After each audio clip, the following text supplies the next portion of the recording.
Bapak kami persilakan.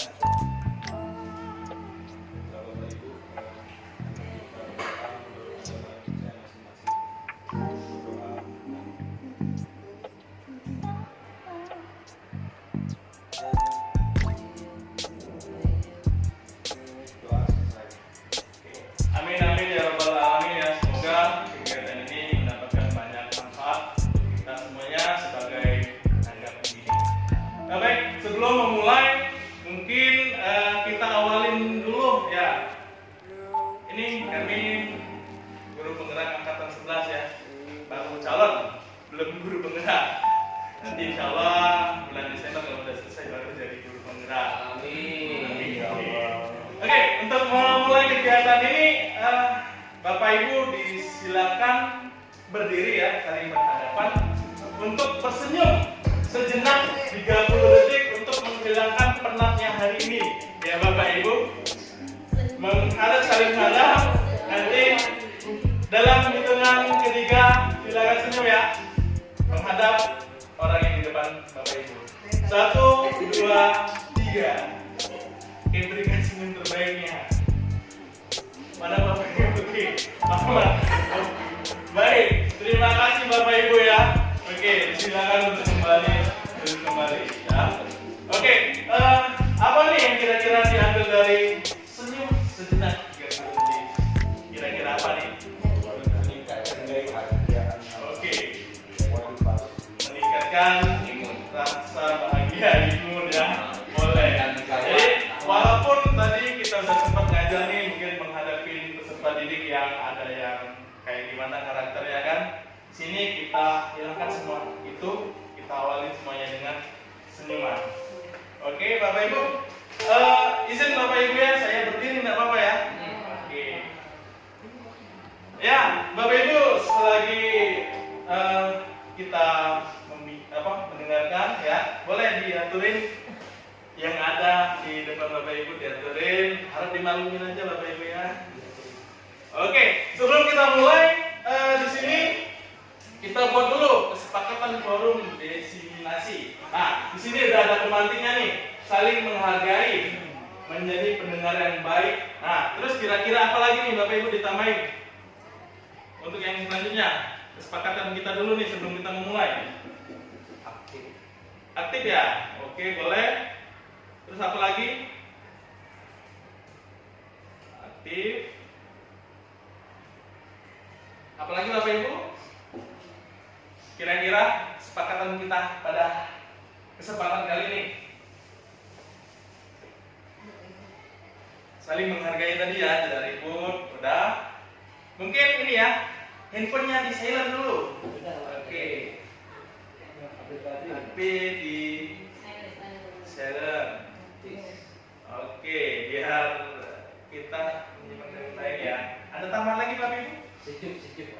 Sejuk alhamdulillah udah dikasih penyejuk ya. Ada lagi Bapak Ibu? Cukup ya? Oke, cukup ya. Mari kita lanjut. Nah, adapun tujuan kita pada kali ini ya.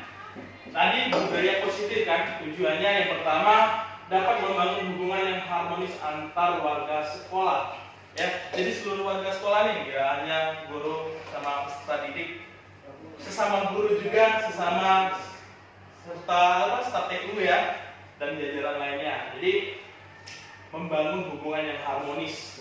Yang kedua, meningkatkan peserta didik yang lebih aktif, lebih kreatif melalui pembiasaan budaya positif yang dilakukan akan menunjukkan akhlakul karimah ya.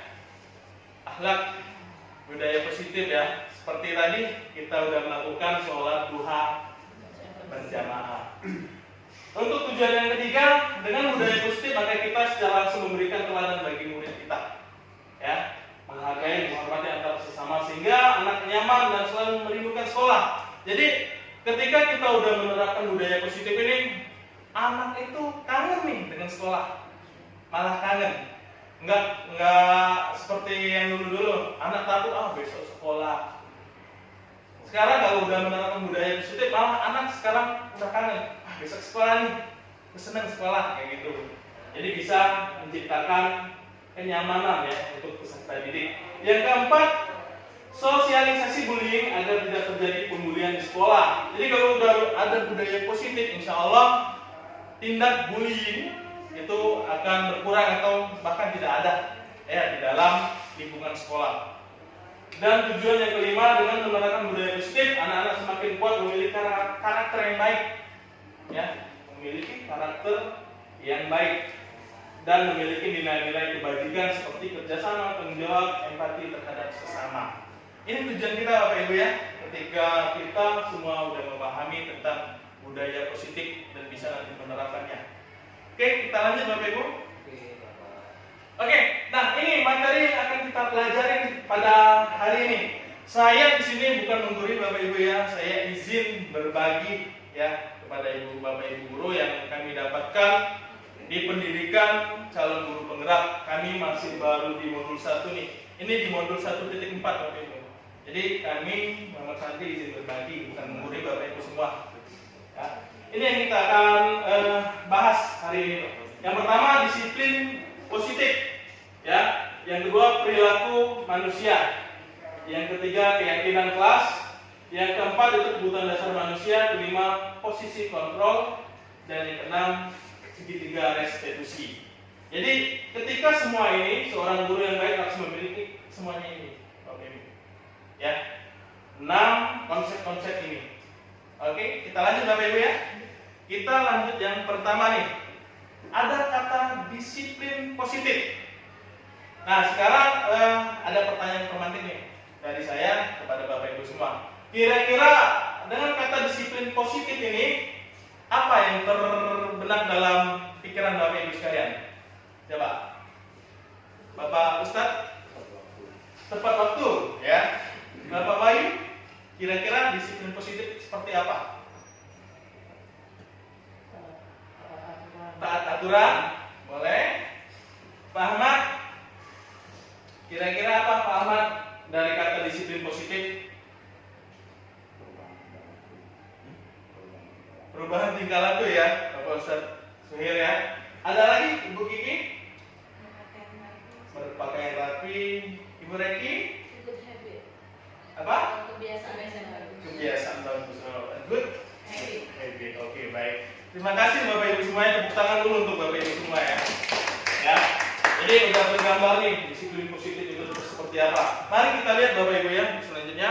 Nih, disiplin positif merupakan suatu cara penerapan disiplin yang mengajarkan anak tanggung jawab dan menumbuhkan kesadaran yang berdasarkan nilai-nilai kebajikan. Ya Bapak Ibu. Nanti kita akan tahu nih nilai-nilai kebajikan itu nilai-nilai seperti apa sih Bapak Ibu. Ya. Oke, kita lanjut Bapak Ibu. Nah, jadi disiplin positif lebih ke arah disiplin diri. Ya, jadi disiplin diri peserta didik tersebut Bapak Ibu. Bukannya disiplinnya peraturan-peraturan sekolah kita harus ini ya, kita harus pahami kayak gitu. Kita harus ini, tapi kita mulai disiplin dari disiplin diri, terutama diri dalam peserta didik tersebut. Disiplinnya. Ya. Lanjut. Disiplin diri dapat membuat murid memahami dan menyadari berdasarkan motivasi internal, bukan akibat paksaan, pujian atau hukuman. Jadi kalau anak tersebut udah memiliki disiplin positif di dalam diri, ya, internal Bapak Ibu, dalam diri internal. Jadi mereka disiplinnya itu bukan karena takut akan hukuman, bukan karena minta dipuji kayak gitu. Disiplin positifnya, tetapi memang benar-benar timbul dari dalam diri peserta didik itu tersebut. Jadi internal Bapak Ibu, bukan ancaman, bukan karena reward, bukan karena oh aku nanti kalau nggak gini dihukum nih, bukan kayak gitu Bapak Ibu. Tapi yang kita akan timbulkan itu disiplin dalam diri anak tersebut, dari motivasi diri sendiri internal. Oke, kita lanjut Bapak Ibu ya. Nih, ini karena kita kurikulum merdeka, maka yang akan kita angkat atau kita nilai kebajikan yang akan kita salurkan kepada peserta didik tersebut, ini nilai-nilai kebajikan Bapak Ibu, sesuai dengan profil pelajar Pancasila. Ya, yang pertama itu adalah beriman, bertakwa kepada Tuhan yang Maha Esa. Banyak ya Bapak Ibu, nilai kebajikan dalam beriman, bertakwa kepada Tuhan itu banyak. bisa masuk apa ya Ustadz, banyak ya, sopan santun masuk situ ya. Tadi akhlak karimah itu masuk di beriman bertakwa. Jadi memang benar bagus ya kurikulum Merdeka ini karena mencetak peserta didik menjadi profil pelajar Pancasila. Inilah nilai-nilai kebajikannya. Yang kedua, mandiri. Di dalam mandiri seperti apa sih kira-kira budaya positifnya? Kira-kira Bapak Ibu yang akan angkat dalam diri peserta didik mandirinya kayak gimana? Tanggung jawab, bagus. Terus apa lagi Bapak Ibu kira-kira? Mandiri. Bisa belajar sendiri. Bisa belajar sendiri tanpa adanya hukuman dari itu. Iya, ya. Mungkin bagus Bapak, bagus saya. Jadi memang belajar sendiri tanpa takut ada hukuman kayak gitu. Jadi mungkin dinilai kebajikan mandiri tersebut ya di dalam diri peserta didik kalau dia sudah memiliki disiplin positif mandiri.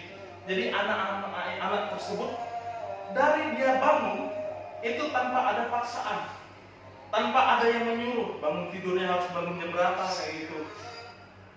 Ya, mandinya jam berapa, berangkatnya jam berapa. Kalau memang disiplin mandiri yang udah ada dalam diri peserta didik itu tanpa ada pantauan, tanpa ada paksaan seperti itu Bapak Ibu. Ya, jadi nilai itu yang akan kita angkat ya, kita bangunkan dari jiwa peserta didik tersebut. Kebinekaan global, ya. Jadi di sini binekaan lokal berhidup negara, kayak gitu. Bergotong royong nih Bapak Ibu, ya. Nilai kebajikan gotong royong juga harus kita tanamkan di dalam diri peserta didik. Karena nantinya peserta didik tersebut akan terjun ke masyarakat, pasti kan Bapak Ibu seperti kita kan. Kita nggak aja bernaung di sekolah aja, kita juga memiliki kehidupan masyarakat. Dalam kehidupan masyarakat pasti mengandung nilai gotong royong. Kreatif Bapak Ibu. Ya, dalam diri peserta didik kita harus bangun jiwa kreatifnya, menemukan gagasan-gagasan yang baru. Ya, karena peserta didik inilah nantinya akan menjadi penerus bangsa kita kan Bapak Ibu ya. Seperti itu. Bernalar kritis. Jadi dalam bernalar kritis ini peserta didik kita nggak stuck di situ aja pikirannya. Ya, dia tidak hanya menerima, tapi dia bisa bernalar kritis. Seperti itu Bapak Ibu ya. Kita lanjut Bapak Ibu ya.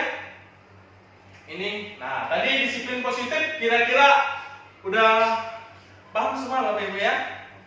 Udah baik ya Bapak Ibu. Oke, kita lanjut ke motivasi perilaku manusia. Nah, dalam motivasi perilaku manusia nih, dalam kata ini kira-kira apa nih yang ada di benak pemikiran Bapak Ibu sekalian? Motivasi perilaku manusia. Kira-kira Selalu berbuat baik. selalu berbuat baik. Oke, baik. Ibu Reki berubah ke arah yang lebih baik. Ibu Puspa Mantap. Jika ada yang membuat kebaikan, kita lanjutkan. kita lanjutkan seperti itu. Oke, Ibu Sri ada? Oh, tidak ya. Bapak Ahmad, kira-kira motivasi perilaku manusia. Kira-kira dari kata ini apa yang bisa Bapak Ahmad gambarkan? Husnuzon ya, berarti berbaik sangka Bapak ya. Oke, baik. Terima kasih Bapak Ibu, tepuk tangan dulu untuk Bapak Ibu semua ya. Oke, kita lanjut Bapak Ibu, kira-kira apa nih yang terdapat dalam motivasi perilaku manusia? Oke. Di sini kita ada 3 perilaku manusia. Yang pertama itu untuk menghindari ketidaknyamanan atau hukuman. Yang kedua untuk mendapatkan imbalan atau penghargaan dari orang lain. Yang ketiga, untuk menjadi orang mereka ingin dan menghargai diri sendiri dan nilai-nilai yang mereka percaya. Jadi di sini yang ketiga ini untuk menjadi seseorang yang dia ingin dan hargai, dia menghargai diri sendiri dan dia yakini nilai yang ada di dalam dirinya itu sendiri bisa dibangunkan atau bisa dibangkitkan. Nah, dari ketiga perilaku manusia ini, kira-kira Bapak Ibu, yang mana yang eksternal dari luar, yang mana yang internal, yang memang benar dari dalam diri peserta didik tersebut kira-kira. Yang pertama ini kira-kira Eksternal atau internal? Eksternal. Eksternal ya Bapak Ibu ya. Oke, yang kedua? Eksternal. Yang ketiga? Internal. Nah, bagus Bapak Ibu guru hebatnya, kita lihat ya, benar ya. Tepuk tangan. Oke, tepuk tangan semuanya ya. Oke, baik. Jadi memang benar ya, untuk menghindari ketidaknyamanan atau hukuman itu merupakan motivasi eksternal. Ya, aku takut nih datang terlambat nanti dihukum kayak gitu.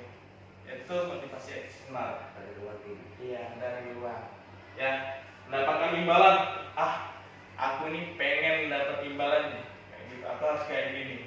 Jadi, motivasi eksternal ini Bapak Ibu, ya, itu tidak akan bertahan lama. Motivasi eksternal itu tidak akan bertahan lama. Ketika dia berada di dalam lingkungan yang tidak adanya aturan atau hukuman, maka dia masa bodoh seperti itu Bapak Ibu. Gitu. Motivasi eksternal ini tidak akan berjalan lama. Tetapi ketika dalam diri peserta didik kita udah tanamkan motivasi internal, mau di mana saja dia berada, ya, mau di mana saja dia berada, mau dalam kondisi apa saja, dia mempercayai nilai yang dia miliki. Seperti itu Bapak Ibu. Jadi, ya, tidak dilihat orang, dia lakukan semua kebaikan. Ada hukuman, ada imbalan atau tidak, dia tetap lakukan hal yang terbaik. Jadi ini Bapak Ibu, yang akan kita tanamkan dalam diri peserta didik itu motivasi internal ini Bapak Ibu. Anak tersebut kita buat, Bapak percaya nak, kamu punya nilai ini. Ya, Bapak percaya nak, kamu bisa menjadi orang seperti ini, kayak gitu. Jadi kita bangun motivasi internal. Bisa dipahami Bapak Ibu ya sampai sini ya? Kita lanjut Bapak Ibu ya. Nih Bapak Ibu, hukuman konsekuensi restitusi. Ya, jadi ada bedanya Bapak Ibu hukuman sama konsekuensi. Ini hukuman, ya. Tadi kalau ada motivasi yang eksternalnya takut dengan hukuman, dan dalam hukuman itu sebuah hukuman yang tidak berencana dan tiba-tiba tidak tahu apa yang akan terjadi, bersifat satu arah, merupakan hukuman fisik psikis. Saya juga pernah melakukan hukuman ini Bapak Ibu. Ya, ketika anak datang terlambat, langsung saya hukum, silakan berlari keliling ke lapangan. Itu hukuman Bapak Ibu. Ya psikis.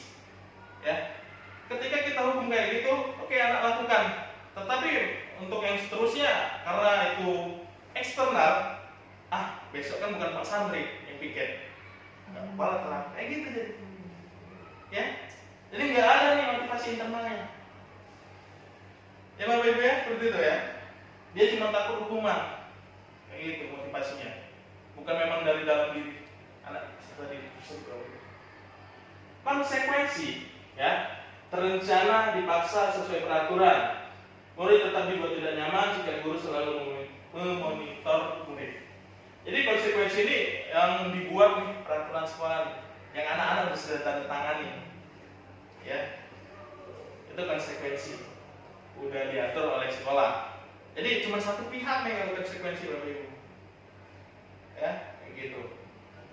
Nah, restitusi Bapak Ibu, proses menciptakan kondisi bagi murid untuk memperbaiki kesalahan proses. Ya, di sini untuk memperbaiki kesalahan proses. Jadi ketika anak-anak misalnya, kita ambil contoh Bapak Ibu, anak-anak terlambat datang. Jadi kita akan lakukan restitusi. Kita akan ajak ngobrol anak tersebut. Kira-kira anak kenapa bisa datang terlambat? Dan anak tersebut kita suruh anak tersebut yang mencari solusinya sendiri.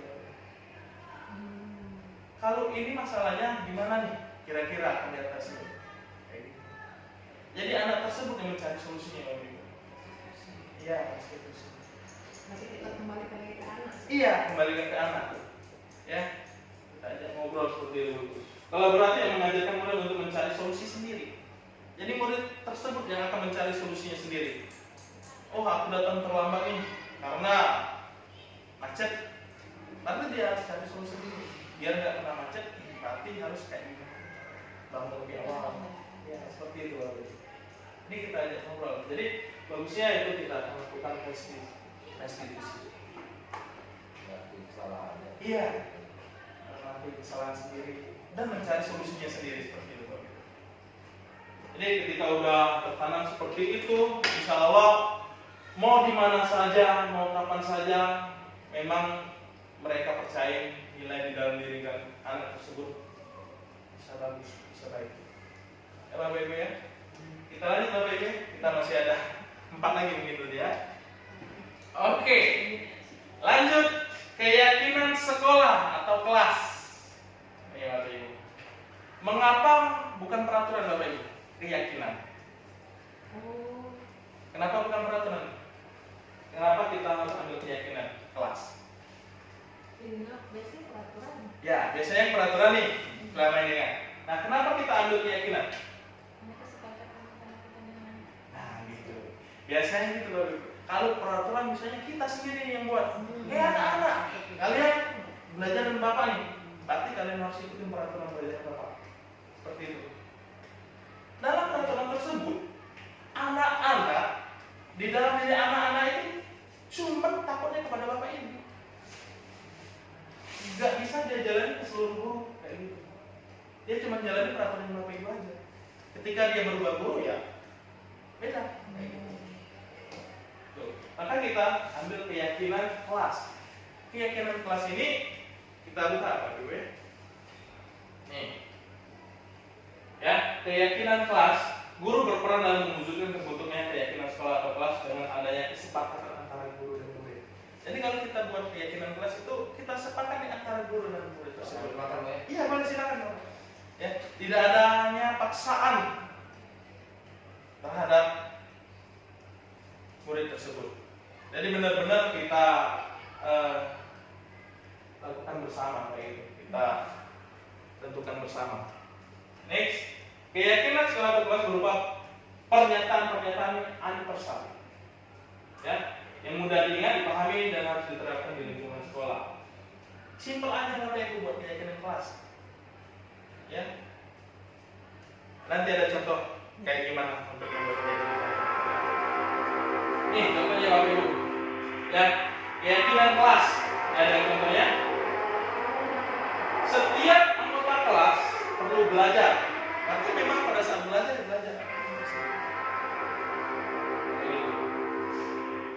Anggota kelas berhak senang, berhak melakukan tugas, melaksanakan tugas. Jadi buat seperti itu. Jadi memang keluar dari mulutnya peserta didik tersebut. Ya, kita cuma mengarahkan kira-kira apa nih nak keyakinan kelas kita. Seperti itu. Nyaman, seperti itu, kata-kata nyaman. Berarti harus tenang di kelas, kan nggak boleh berisik. Nah, gitu. Nanti untuk yang kami belajar dari VGB, yang kita gunakan itu harus kalimat yang positif Bapak Ibu. Ya, misalnya nyaman tadi, itu kan positif Bapak Ibu ya, nyaman. Yang kalimat negatifnya apa? Tidak boleh. Ya, jangan. Tidak boleh berisik, ada ujian. Itu kan? Itu kalimat-kalimat yang negatif. Jadi kita nantinya akan menggunakan kalimat-kalimat yang positif pada waktu ya seperti itu. Jadi ketika kita udah membuat keyakinan kelas, itu disepakati antara peserta didik dan guru, insya Allah kelas kita berjalan dengan lancar. Seperti itu Bapak Ibu. Kita lanjut Bapak Ibu ya. Oke, sebelum kita lanjut kita ice breaking dulu ya Bapak Ibu. Untuk relaksasi Bapak Ibu ya. Oke, untuk relaksasi dulu Bapak Ibu. Oke, ice breaking kali ini main PS, game ice breaking. Oke. Bapak Ibu, kata kuncinya ya, ketika saya bilang tepuk tangan 1 kali, Bapak Ibu bertepuk. Ya. Tepuk tangan 1 kali, tepuk tangan 2 kali. Kayak gitu Bapak Ibu ya. Tetapi kalau ada kata tangannya. Oh. Kalau saya bilang tepuk 1 kali, jangan bertepuk Bapak Ibu. Oh iya. Oke, iya. Oke, siap Bapak Ibu ya? Oke, kita coba Bapak Ibu ya. Ya. Tepuk tangan 1 kali. Tepuk tangan 2 kali. Tepuk 3. Salah. Nggak ada rem dong. Berarti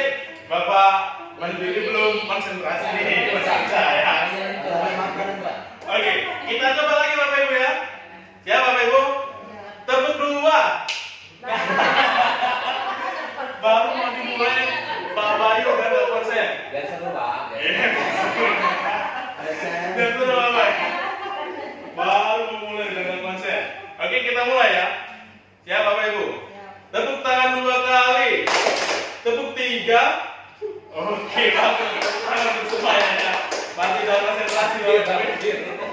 Ini kan mobil yang baru dari aku. Pager, apa pura-pura nggak dengar ya? Oke baik, tepuk tangan untuk semuanya ya Bapak Ibu. Oke, kita lanjut Bapak Ibu ya sambil di ya jadi makan Bapak Ibu diminum ya Bapak Ibu. Oke, Ini ya silakan. Kita lanjut Bapak Ibu ya. Oke, kita lanjut nih Bapak Ibu. Kebutuhan dasar manusia. Oke. Sandang pangan Bapak ya. Itu kebutuhan dasar nikah. Sandang pangan papan ya. Kebutuhan dasar manusia nih Bapak Ibu. Kira-kira di dalam kata kebutuhan dasar manusia ini apa nih Bapak Ibu? primer itu Sekunder. Apa? Uang. Apa? Uang. Sandang pangan tadi Bapak Ibu ya. Oke. Rumah. Cipta. Harta tahta. Oke, coba kita lihat Bapak Ibu ya di dalam materi kebutuhan dasar manusia. kata di sana. Oke, pernyataannya Bapak Ibu. Ketika seorang murid melakukan suatu perbuatan yang bertentangan dengan nilai kebajikan atau melanggar peraturan, hal yang sebenarnya dikarenakan mereka gagal memenuhi kebutuhan dasar mereka. Ya, maksudnya seperti ini Bapak Ibu. Kita ambil contoh. Nanti ada contohnya Bapak Ibu ya, contoh studi kasusnya. Sebelum ke studi kasus kita lanjut dulu Bapak Ibu ya. Kita perlahan. Nih, ya. Ini ada 5 kebutuhan dasar manusia ini Bapak Ibu. Oh benar itu tadi cinta kasih sayang. Iya, kasih sayang. Oke. Bertahan hidup. Tadi itu rumah kan. Ya, makan berarti ya. Oke, bagus. Ya, baru tahan hidup itu ya makan bener. Kalau nggak makan ya susah hidup. Kasih sayang dan rasa diterima. Kasih sayang dan rasa diterima. Penguasaan. Nah, ini Kebebasan kata diterima. dan kesenangan. Inilah kebutuhan 5 kebutuhan dasar manusia Bapak Ibu. Ya. Kita lanjut Bapak Ibu ya. Oke. Ini studi kasus nih Bapak Ibu. Nah, dari studi kasus ini kita akan pahami kenapa seseorang peserta didik itu melanggar peraturan seperti itu. Nanti kita akan tahu Bapak Ibu. Karena dia merasa kebutuhan dasar dia tidak terpenuhi. Oke, ini studi kasus nih. Ibu Zalika guru wali kelas 10 sedang bingung menghadapi ulas satu murid di kelasnya Tommy. Ya, beberapa anak telah mengeluh Tommy yang seringkali meminta bekal makan siang nih Bapak Ibu. Ya, ke teman-temannya malak nih. Kau bawa apa hari ini? Kalau kita nggak baik, Pak Juri yang nawarin. Ayo makan monggo makan. Itu Pak Juri yang nawarin. Ini anak dia yang malakin Bapak Ibu. Ya. Nah, jadi kira-kira apa nih alasan kami melakukan hal itu Bapak Ibu? Ya, seperti itu ya. Coba kita lihat Bapak Ibu ya. Yang pertama, alasan pertama. Karena ia lapar dan orang tuanya tidak membawakan bekal makan siang. Maka kebutuhan dasar yang sudah berusaha dipenuhi oleh Tommy adalah kebutuhan dasar bertahan hidup tadi. Lapar, karena dia lapar dia tidak. Ya, karena kebutuhan dasar dia bertahan hidup tidak terpenuhi, aku harus hidup nih, aku minta makan kayak gitu. Ya Bapak Ibu, jadi ketika seseorang melakukan kesalahan itu pasti ada alasan Bapak Ibu. Bapak Ibu ya, ini alasan yang pertama nih Bapak Ibu. Kita lanjut Bapak Ibu ya. Ada alasan teman yang kedua, karena dia merasa senang temannya jadi perhatian dia. Ketika temannya melapor tindakan itu pada gurunya dan gurunya memberitahu kepada orang tua sehingga orang tuanya jadi perhatian pada dia. Kasih sayang. Dia kurang kasih sayang. Jadi dia lakukan itu pengen diperhatikan. Ya, pengen diperhatiin kayak gitu. Ini kebutuhan dasar kasih sayang dan rasa diterimanya itu belum terpenuhi. Jadi seperti itu ada ya Bapak Ibu ya, setelah didik Bapak Ibu, setelah didik kita. Jadi dia melakukan itu pasti ada alasan Bapak Ibu. Kebutuhan dasar manusianya itu ada yang tidak terpenuhi. Next, untuk alasan yang ketiga. Karena temannya jadi takut dengan dia dan menurut keinginan, maka kebutuhan dasarnya kekuasaan. Ingin Ya. mengetahui. Nah, kira-kira apa nih Bapak Ibu untuk mengatasi kebutuhan dasar si Tommy kekuasaan? Kasih jarakan ke. Nah, benar Bapak Ibu. Ya, bagus nih, bagus. Coba, tepuk saya. Jadi gitu kita harus mengatasi itu Bapak Ibu. Ini anak pengen kekuasaan gitu. Kita kasih tanggung jawab Bapak Ibu. Jadi ketua kelas. Gitu. Bagaimana kalau dia tidak mau? Ya kita kasih pemikiran-pemikiran dong. Dia kan masih ada waktu sih di bawah. Ya, masih benar Bapak. Tapi kita adakan demokrasi seperti itu kan. Ketika udah dibangun demokrasi, insya Allah akan yang menerima Bapak Ibu. Ya Bapak Ibu ya, kita lanjut Bapak Ibu ya. Nih, yang keempat nih Bapak Ibu. Karena dia merasa bosan dengan bekal yang dibawakan ibunya, itu aja. Ya, telur kayak misal. Ya. Mata sapi. Iya. Ya tadi yang bosan nih. Jadi kebutuhan dasar yang belum terpenuhi dia kebebasan. Dia pengen merasakan makanan yang lain. Kalau main itu terlalu bervariasi. Oh, terlalu bervariasi lagi juga. Enak banget Pak. Berarti kebutuhan dasar yang Bapak Betuli sudah terpenuhi semua ya Bapak Ibu. Dasar dari segala yang dasar sudah. Sudah, Masya Allah.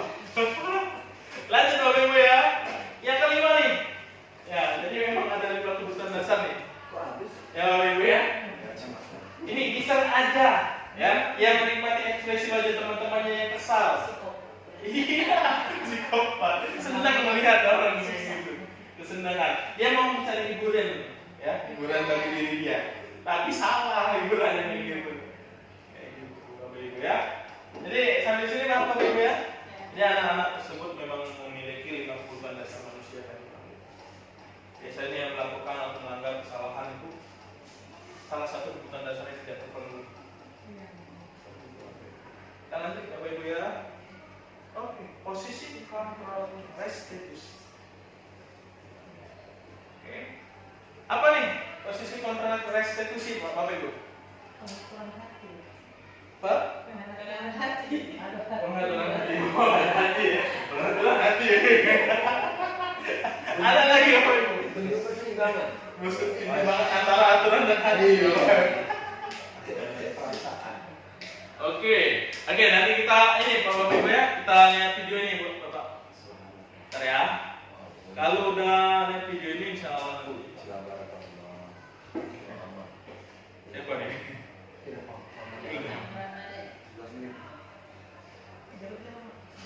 Iya, silakan Bapak Ibu sambil dicemilin. Nih Bapak Ibu ya. Selamat menyaksikan dulu Bapak Ibu ya. Kita saksikan bersama-sama. Salam bahagia Ibu dan Bapak guru hebat. Dalam penerapan disiplin positif restitusi, salah satu program yang dikembangkan adalah 5 posisi kontrol. 5 posisi kontrol dalam restitusi adalah proses perjalanan seorang pendidik agar dapat mengenali dirinya. Pada video kali ini, kita akan membahas tentang 5 posisi kontrol yang dikembangkan oleh Diane Gosson dan contoh penerapannya. Jadi di sini 5 posisi kontrol. 5 posisi kontrol itu adalah 1. Posisi penghukum. 2. Posisi pembuat merasa bersalah. 3. Posisi teman. 4. Posisi pemantau atau monitor. Dan 5. Posisi manajer. Untuk lebih memahami kelima posisi tersebut, mari kita saksikan kasus Naren yang terlambat hadir 20 menit di sekolah dan melihat bagaimana kelima posisi kontrol dalam menghadapi masalah tersebut.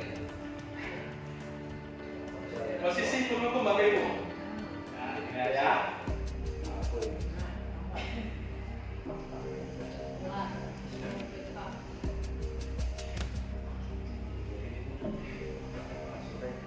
Naren, sini kamu. Telat si Naren Pak. Ini posisi penghukum nih Bapak Ibu. Selamat pagi, Bu. Selalu terlambat. Kamu deh, pasti terlambat. Maaf, Bu. Saya Apa? Apa coba? Alasan kamu apa lagi? Kapan sih kamu tidak terlambat? Malas sekali ya kamu jadi anak. Saya... Dasar pemalas. Gak kapok-kapok sih kamu. Jadi Sudah dalam berapa posisi kali penghukum terlambat? Bapak Ibu, peserta didik nggak sempat lagi menyampaikan Kamu apa-apa keliling Bapak lapangan Ibu. basket 2 kali. Langsung dihujam aja. Saya Betul harus itu. keliling lapangan basket, Bu. Kenapa? Suruh lari. Kamu mau lawan ibu? Berani-beraninya jawab. Sudah Anak terlambat, jawab, apalagi masih pertama berani kali, Bapak jawab Ibu. pula. Sekarang keliling lapangan basket 5 kali sekalian. Biar kapok. Cepat. Pergi sana ke lapangan basket. Jawab jadi 5 kali Bapak Ibu. Posisi penghukum biasanya berbicara dengan nada tinggi, menghardik, menunjuk-nunjuk, menyakiti, dan menyindir. Hukuman bisa berupa fisik maupun psikis. Belum sampai itu Bapak. Itu kekerasan Bapak. Terjadi pada murid ketika guru berada pada posisi penghukum adalah murid cenderung akan memberontak, Ini dampaknya bahkan Bapak Ibu. menyimpan dendam. Murid malah menjadi pendendam Bapak Ibu kalau kita ngambil posisi penghukum. Tidak menyukai guru mata pelajaran yang diampu. Itu jadi imbasnya. Nih kalau posisi membuat merasa bersalah.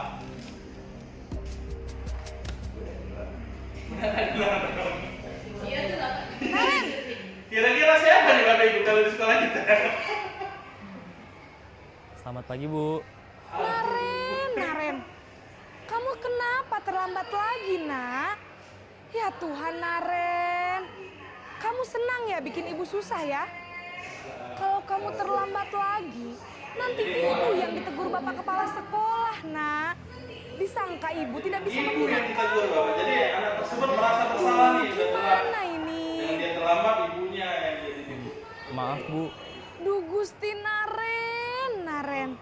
Kamu suka ya kalau ibu ditegur bapak kepala sekolah?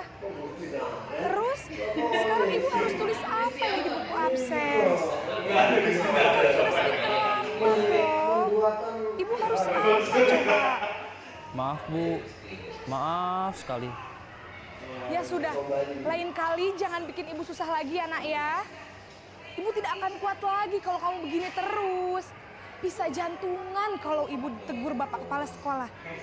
Sana cepat ke Kira-kira kelas. bisa nggak Bu kayak gitu? Maaf ya, Bu. Maaf sekali. Harus bisa Bapak Ibu. Posisi pembuat rasa bersalah berbicara dengan nada tenang, cenderung lembut. Namun kata-kata yang diutarakan membuat murid merasa menjadi orang yang gagal. Memandang buruk dirinya sendiri, merasa tidak berharga, dan tidak sanggup membahagiakan orang lain. Ketika guru mengambil posisi pembuat rasa bersalah, murid akan menganggap dirinya yang bersalah dan ia akan menyimpan emosi negatif tersebut di dalam dirinya.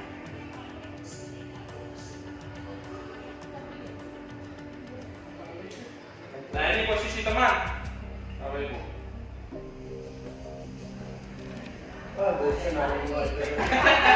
Mau diganti Pak? Ganti siapa Pak? Naren,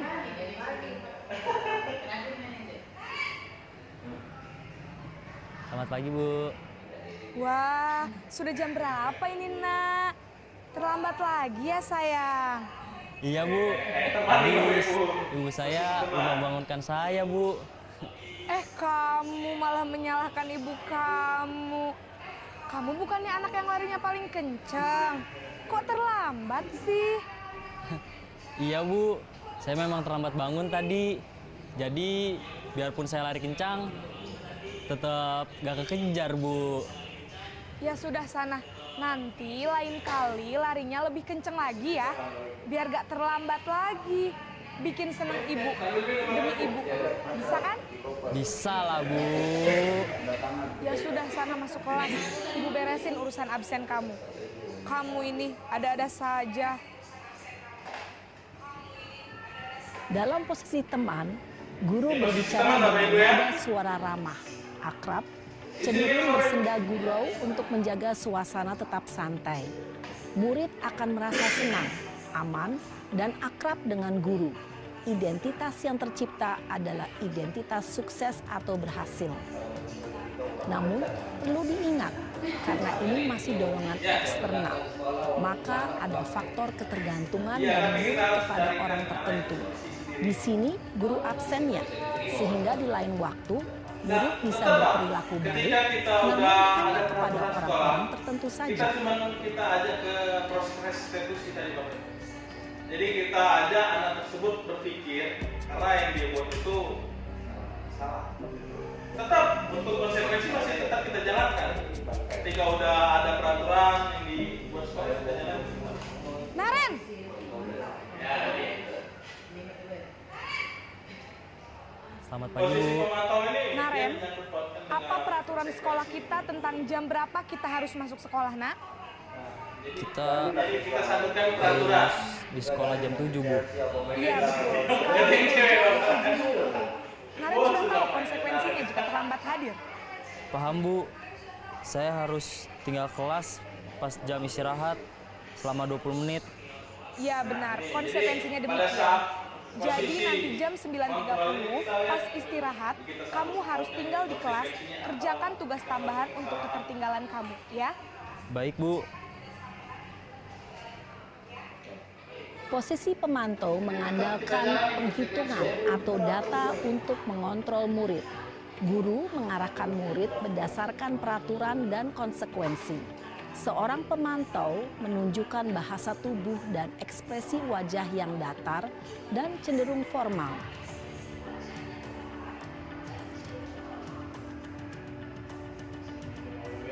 Ini posisi yang terakhir Bapak Ibu, manajer. Jadi di dalam posisi inilah akan kita buat diri kita Bapak Ibu sebagai manajer.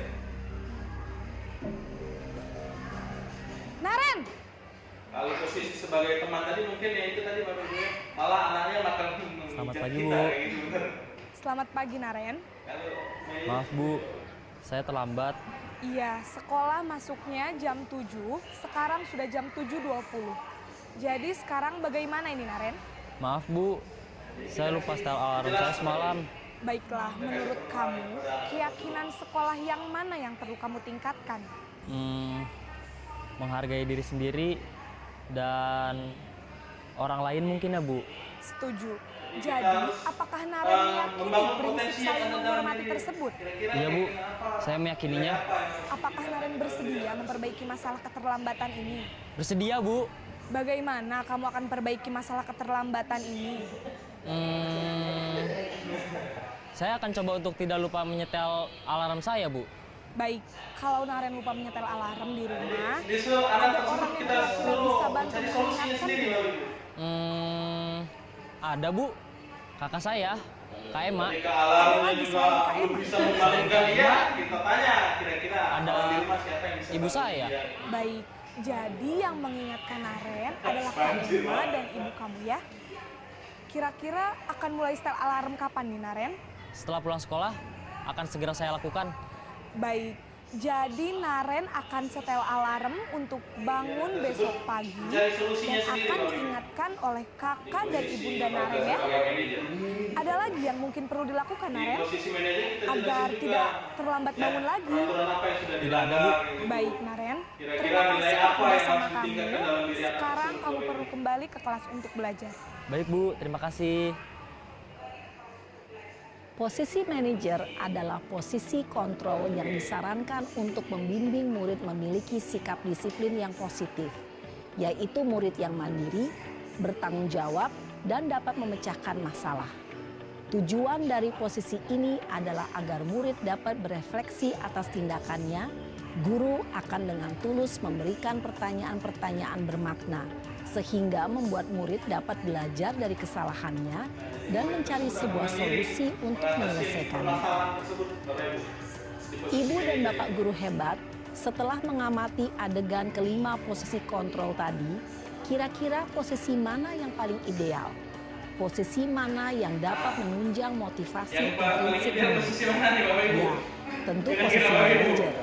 Posisi ini memang posisi ideal yang ingin Manajer Bapak dituju Ibu ya. setiap pendidik. Kita harus bisa nih Bapak Ibu. Pada Kita posisi harus inilah, kita guru sebagai- dapat menerapkan disiplin positif Main yang posisi berpihak manajer pada itu murid, yang memerdekakan iya, murid. kasih kejelasan. Perjalanan seorang pendidik tentunya tidak mudah untuk sampai pada posisi seorang manajer.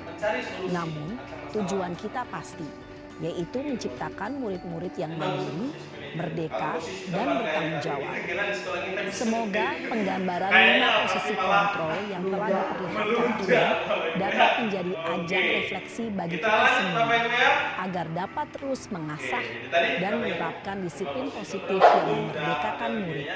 Mari terus berlatih dan bersemangat. Selamat menerapkan. Salam dan bahagia. Iya sebenarnya seperti itu. Lihat kondisi. Ya benar Bapak. Nah, lihat kondisi anak tersebut Bapak Ibu ya. Oke, nih Bapak Ibu, posisi kontrol Bapak Ibu ya. Penghukum nih tadi di biasanya itu guru buat itu mantau gitu lah. Mengajukan pertanyaan dulu manajer. Kita kasih kesempatan anak tersebut untuk berbicara.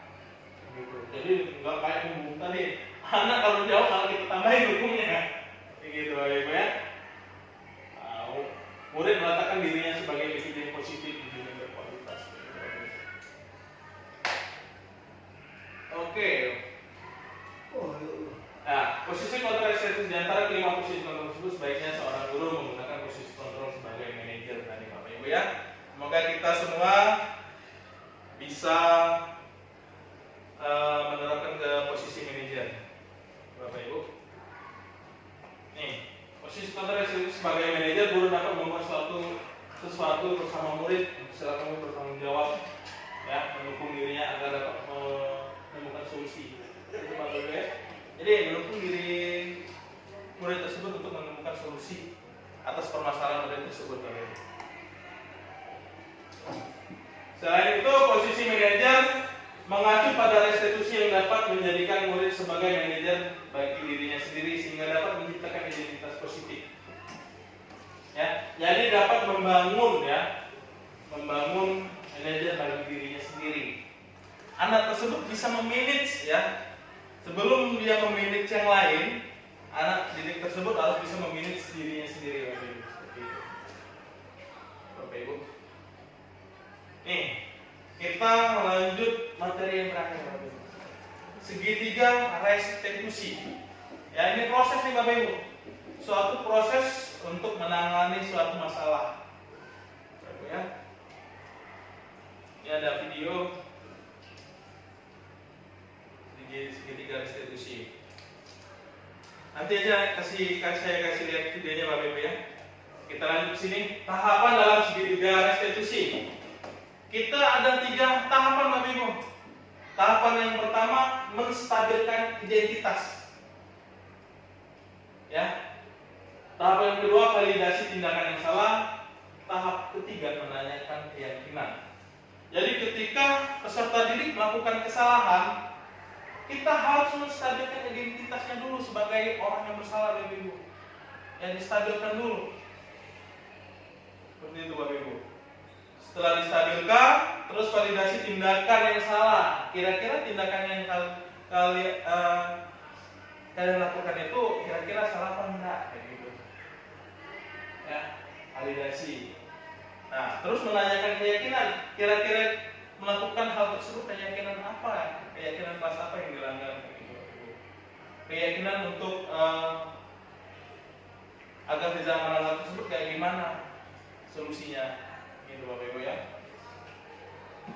Nih Bapak Ibu, menstabilkan identitas ya. Menstabilkan identitas dilakukan berdasarkan prinsip bahwa membuat kesalahan adalah sebagai proses pembelajaran yang nantinya akan menggeser identitas gagal ke arah identitas sukses. Jadi ketika kita mendapatkan anak yang bermasalah, jangan kita hantam dengan kau salah, salahnya kayak gitu. Enggak. Iya, jangan. Jadi, oke lah. Semua orang pernah melakukan kesalahan. Bapak hargai apa yang kamu lakukan. Bapak hargai kamu tidak melakukan lebih parah dari ini kayak gitu. Kita stabilkan dulu identitasnya. Jadi jangan kita langsung anak tersebut pasti enggak terima. Masih nambah down. Seperti itu Bapak Ibu. Jadi kita stabilkan dengan kata-kata tersebut. Bapak Ibu ya. Next. Nah ini menstabilkan identitasnya. Berbuat salah itu hal yang manusiawi, tidak ada manusia yang sempurna. Kita pasti bisa menyelesaikan masalah ini. Bapak itu tertarik untuk mencari tahu siapa yang benar, siapa yang salah. Gitu.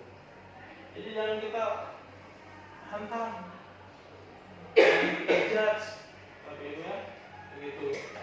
Ini untuk menstabilkan identitas. Nah, menyalahkan diri sendiri terus menerus, maka kamu bersikap baik kepada diri sendiri. Nah ini yang tahap kedua, validasi tindakan yang salah. Bapak Ibu, validasi dengan dilakukan berdasarkan prinsip bahwa setiap perilaku berupaya memenuhi kebutuhan tertentu. Nah ini tadi Bapak Ibu, ya setiap sesuatu yang dilakukan peserta didik, suatu kesalahan itu pasti ada kebutuhan yang belum tercapai, ya kebutuhan dasar manusia tadi Bapak Ibu, kayak gitu.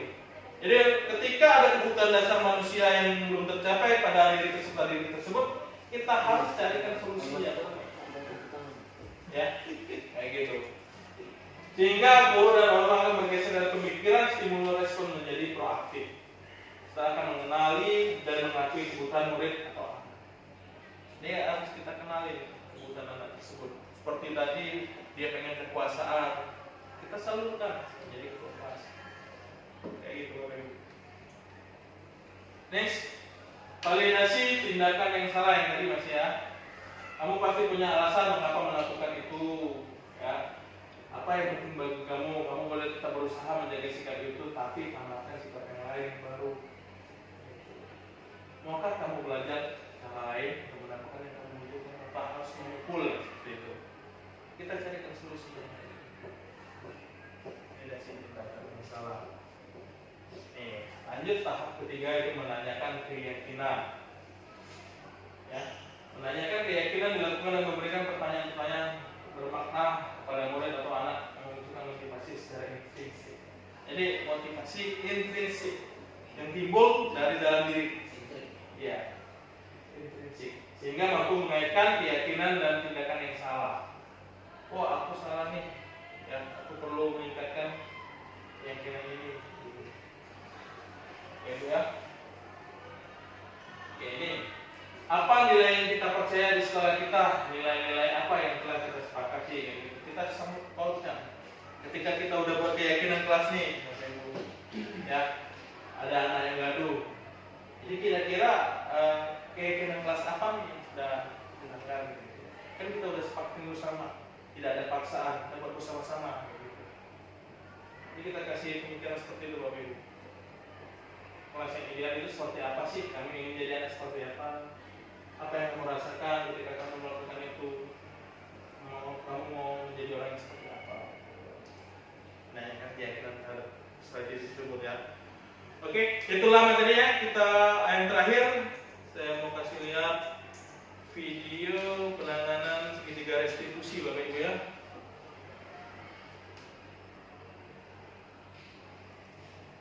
Ini kasusnya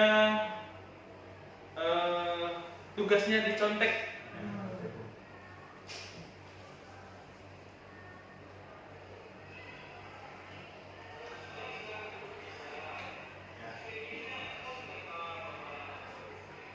Nah, Bapak Ibu ya. Ini saya kasih tahu dulu kasusnya.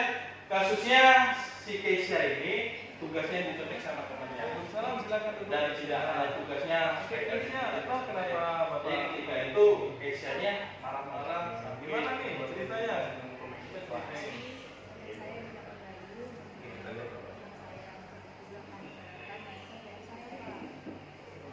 Jadi Keisha kesel gitu. Oh, wajar ya. Kalau Bapak juga di posisi Keisha ya pasti kesel ya. Jadi supaya mungkin ya menstabilkan identitas dulu. ya.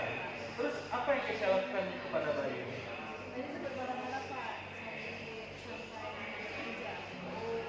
Gitu, oke baik. Bapak menghargai apa yang Keisha lakukan ya.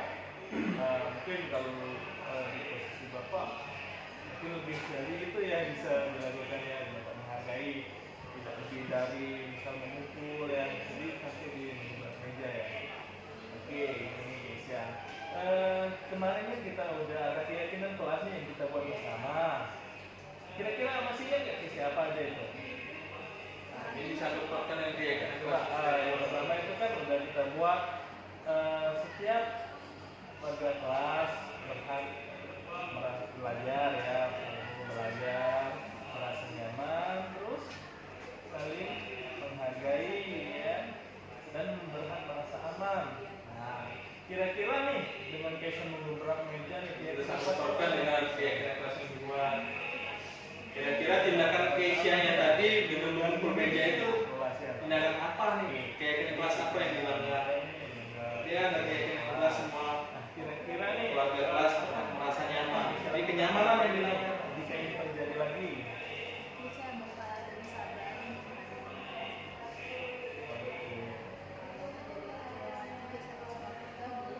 Oke, baik. Jadi tindakan Keisha sekarang sudah tepat ya. Jadi ketika itu terjadi lagi, lebih baik Keisha. Jadi anak tersebut kita suruh berpikir untuk menemukan solusinya sendiri. Jadi untuk kedepannya mungkin Keisha dan teman-teman harus mengkaji ulang nih keyakinan kelas yang sudah kita buat ya. Jadi harus jangan sampai ada yang lagi yang menurut keyakinan kelas. Kan itu kan kita buat bersama, tidak ada paksaan ya. Jadi tetap harus ya. Oke, baik. Untuk kedepannya harus lebih bagus lagi ya Keisha ya. Terima kasih sudah kesini. Oke, silakan untuk kelasnya ya. Oke, waalaikumsalam.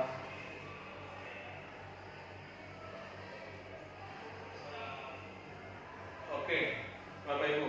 Jadi di dalam studi kasus yang tadi seperti itu Bapak Ibu. Jadi ketika kita menemukan pelanggaran, tadi kan pelanggarannya sambil mengebrak meja, membuat bising. Jadi kita nggak langsung, oh salah Keisha, aku kayak gitu kan. Bisa identitas tadi. Jadi merubah identitas gagal menjadi identitas sukses.